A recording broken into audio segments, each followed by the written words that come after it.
Hi നമസ്കാരം കൂട്ടുകാരെ, താളന്തപരയുടെ പുതിയൊരു എപ്പിസോഡിലേക്ക് ഏവർക്കും സ്വാഗതം. ഇന്ന് ഞങ്ങളുടെ പുതിയ ചക്കയാണ്, ഈ വർഷത്തെ പുതിയ ചക്കയാണിത്. അപ്പോൾ ഇതൊന്ന് കറി ഉണ്ടാക്കാനുള്ള പരിപാടിയിലേക്കാണ് ഞാൻ പോകുന്നത്. അങ്ങനെ ചക്ക കൊത്തി ഉരിഞ്ഞ് പകുതി ഭാഗത്തേക്ക് എത്തിയിരിക്കുന്നു.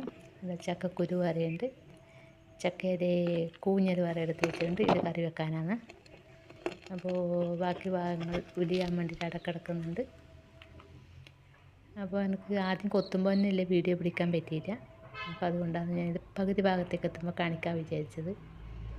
അപ്പോൾ ഉണ്ടല്ലോ, ഇനിയിപ്പോൾ എനിക്ക് ഈ ചക്കയിലൊന്ന് ഉരിഞ്ഞെടുത്ത് പിന്നെ കറി ഉണ്ടാക്കണം. എന്താ ചോളകളാക്കിയിട്ട് വേറെ എടുത്ത് വെച്ചിട്ടുണ്ട്. അപ്പോൾ നമുക്ക് വീഡിയോയിലേക്ക് പോയാലോ. ചക്ക കഴുകി എടുത്ത് വന്നിട്ടെല്ലാം ഉണ്ട്. ഇനിയിപ്പോൾ നമുക്ക് ഇതിലേക്ക് ലേശം ഉപ്പിട്ട് കൊടുക്കാം. ഇതിന് പറ്റുന്ന രീതിയിലേക്ക് ഉപ്പിട്ട് കൊടുത്തതിന് ശേഷം ലേശം നമുക്ക് മഞ്ഞൾപ്പൊടിയും കൂടി ചേർക്കാനുണ്ട്. അപ്പോൾ ഇനിയിപ്പോൾ നമുക്ക് ഇതിലേക്ക് കുറച്ച് മഞ്ഞൾപ്പൊടി ഇട്ട് കൊടുക്കണം. ഞാൻ എൻ്റെ ചക്കച്ചോള മുറിച്ചെടുത്തിട്ടില്ല കേട്ടോ, അങ്ങനെ ആകുമ്പോൾ വടന്ന് തുടങ്ങി വന്നു. അപ്പോൾ അതെനിക്കിഷ്ടമല്ല.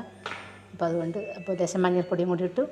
നമുക്കിത് വേവാൻ ആവശ്യത്തിനുള്ള ഒരു വെള്ളം കൂടി ചേർത്തിട്ട്, കുക്കറിൽ വേവിക്കുന്നത് കൊണ്ട് നമുക്ക് അങ്ങനെ ഒരുപാട് വെള്ളം ചേർക്കണ്ട, പെട്ടെന്ന് വെന്ത് കിട്ടും.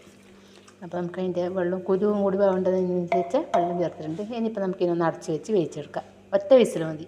അങ്ങനെ ചക്കയ്ക്ക് ഒരു വിസിൽ വന്നപ്പോൾ ഞാൻ ഓഫ് ചെയ്തിട്ടുണ്ടായിരുന്നു. ഇപ്പോൾ തികയെല്ലാം പോയിട്ടുണ്ട്. ഇനിയിപ്പോൾ നമ്മൾ ഒന്നിനെ തുറന്ന് നോക്കിയിട്ട് ഒന്ന് ഇളക്കി കൊടുക്കാം. ഇളക്കുമ്പോൾ ഇത് നന്നായി വെന്തിട്ടുണ്ടാകും. മുകളിൽ കാണുമ്പോൾ വേവാത്ത പോലെയാണ്.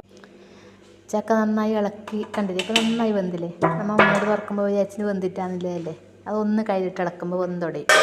ഇനിയിപ്പോൾ ഞാൻ അതിലേക്ക് ചിരകി വെച്ച തേങ്ങയും ഒരു 2 അല്ലി വെളുത്തുള്ളിയും കൂടി ചേർത്തിട്ടുണ്ടായിരുന്നു. അതിട്ട് നന്നായി ഇളക്കിയെടുക്കാം. തേങ്ങ ഇട്ട് നന്നായി ഇളക്കിയിട്ടുണ്ട്.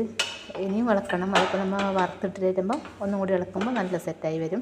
അപ്പോൾ ഇനിയിപ്പോൾ നമുക്കിനി വറവിൻ്റെ പരിപാടി നോക്കാം.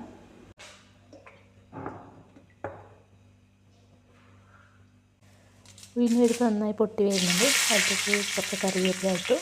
കറിവേപ്പില മൂത്ത് വരുന്ന സമയത്ത് ഞാൻ മുളകും കുറച്ച് വെളുത്തുള്ളിയും കൂടി ഒന്ന് മിക്സിയിലിട്ട് ഉടച്ച് വെച്ചിട്ടുണ്ട്. അപ്പോൾ അതുകൂടി നമുക്ക് കറിവേപ്പില മൂത്ത് വരുമ്പോൾ ഇട്ടൊക്കെ ഇട്ട് കൊടുക്കാം.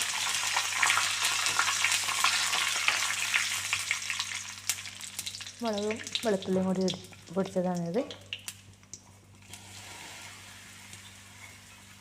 മുളക് പൊടി ഇടുന്നതിനെക്കാട്ടിയും ഇങ്ങനെ ക്രഷാക്കി എടുക്കുമ്പോഴാണ് അതിനൊരു ടേസ്റ്റ്. ഇനിയിപ്പോൾ നമുക്കിങ്ങനെ നന്നായി മുരിഞ്ഞ് വരണം. ഇത് നല്ലൊരു മണം വരും. വെളുത്തുള്ളിയും മുളകെല്ലാം കായുമ്പോൾ ഒരു മണം. ആ മണം വരുന്ന സമയത്ത് നമ്മളെ ചക്കക്കറിയിലേക്ക് ഇതെടുത്ത് ചെരിഞ്ഞ് കൊടുക്കാം. അപ്പോൾ നമ്മളെ വറവ് നമ്മളെ ചക്കക്കറിയിലേക്ക് ഇട്ട് കൊടുക്കാം. നല്ല ക്രിസ്പിനെസ് ആയിട്ടുണ്ട്. ഇത് മുരിഞ്ഞ് വന്നിട്ടുണ്ട്.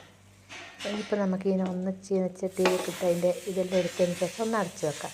അടച്ച് വെച്ചിട്ട് ഒരു 5 മിനിറ്റ് കഴിയുമ്പോൾ നമുക്കിതിനെ ഒന്ന് ഇളക്കാം. വറുത്തിട്ടപ്പാടെ അതിൻ്റെ മണം പോകാൻ പാടില്ല എന്നാണ് പറഞ്ഞത്. അതുകൊണ്ട് അടച്ച് വെക്കണം എന്നാണ് പറഞ്ഞത്. അപ്പോൾ നമ്മളിത് അടച്ച് വെച്ചിട്ടുണ്ട്. അങ്ങനെ നമ്മൾ ചക്കക്കറി റെഡി ആയിട്ടുണ്ട്. കണ്ടില്ലേ, നല്ല കുഴഞ്ഞ് പരുവത്തിൽ വന്നിട്ടുണ്ട്. ഇനി ഒരു ഗ്ലാസ് കട്ടൻ ചായ ഈ ചക്കക്കറിയും കൂടി കഴിക്കാൻ എന്താ ടേസ്റ്റാണെന്നറിയാം. അപ്പോൾ കണ്ടല്ലോ, ചക്കക്കറി നിങ്ങളെല്ലാവരും ഉണ്ടാക്കുന്ന ഈ രീതിയിൽ തന്നെയാണോ അതോ വേറെ രീതിയിലാണോ എന്തെങ്കിലും ഒന്ന് കമൻറ്റിൽ പറയണം കേട്ടോ. അപ്പോൾ നമ്മുടെ രീതി ഇങ്ങനെയാണ്. അപ്പോൾ അടുത്തൊരു വീഡിയോയുമായി കാണും വരെ എല്ലാവർക്കും ബൈ ബൈ.